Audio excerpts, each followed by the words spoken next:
OVC Media Days, visiting with Belmont head basketball coach Rick Bird, and you can tell it's Media Days. You're dressed very nice. Yeah, I've got a time. It's that about 3 times a year. As far as your team, what stood out for you in practice so far? Mistakes, youth, enthusiasm, great energy. When you have a younger team, you usually get a lot of that.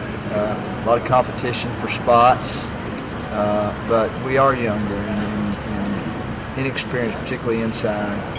So it's a mixed bag of pluses and minuses right now. You get that extra practice time. That's been the case the last couple of years. Coaches, I guess, can't get enough practice time, but how much does that help you? You know, it's a wider range of time, but I think probably the number of practices you get in are close to the same as what they used to be. But it's helpful to be able to space out, give them more off days.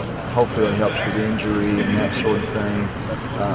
It's a more relaxed schedule than when you're starting a month before your first game and you just feel like you don't have a day of rest. Yeah, you talked about some inexperience inside, but the guards, you got to feel really good with Reese and Craig coming back among others. You know, a lot of experience in the backcourt. Yeah, we do. We've got 2 proven basketball players at this level. At the point guard and wing position, we've got a transfer in Taylor Barnett that's played in the ACC considerably. We've got Caleb Chaubay with a lot of experience. Spencer Turner, who's been injured much of his career, is a senior now and has played really well, and he's going to play significantly. We got depth and experience out there.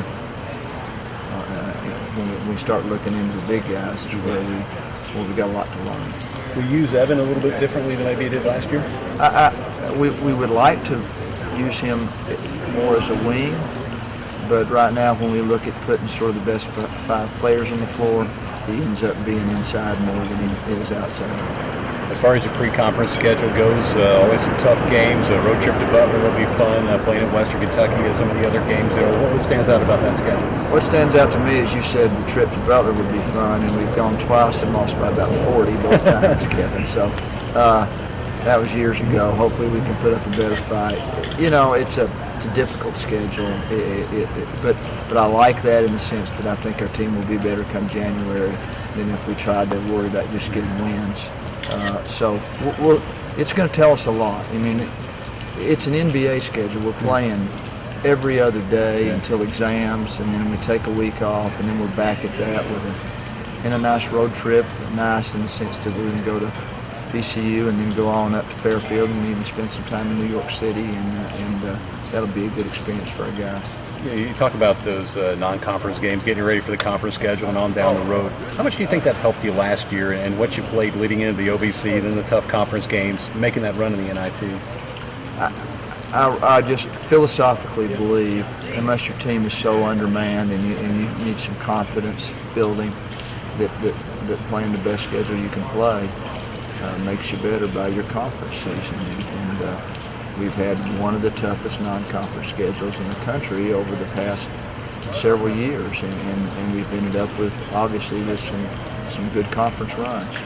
You know, you talk about postseason success, winning those games in the NIT, and it's a different team this year, obviously, but how much does that help your whole program to get those under your belt? Well, I guess we'll see how much it helps, but I do think that you know, everybody wants to go to the NCAA tournament, and we fell the game short last year. But the next best thing, if not better, was having some success winning a road game, getting to play a home game, and then playing Clemson to the wire in a game that we still feel like we should have won. And we could have been in New York City playing the Final Four. So I can't imagine for the guys that were on that team and saw that. We went from total disappointment to becoming a really good team in those last 3 games. What stands out to you about the OVC going into the season? You're not having seen anybody play yet. Yeah, you know, there are probably a lot of coaches that look more at who got recruited and who transferred in and who did this and that than I do. I know the teams that bring the most back. Murray State obviously does. I think Morehead State's got every reason to believe they're going to be the best that they've been. A lot of teams coming up from the bottom are definitely going to be better. But you know, I'm worried about a scrimmage we got coming up, and then another one in Wright State, and I found it's best not to look ahead. Coach, we're looking forward to the season. Thanks for your time. Thank you, Kevin.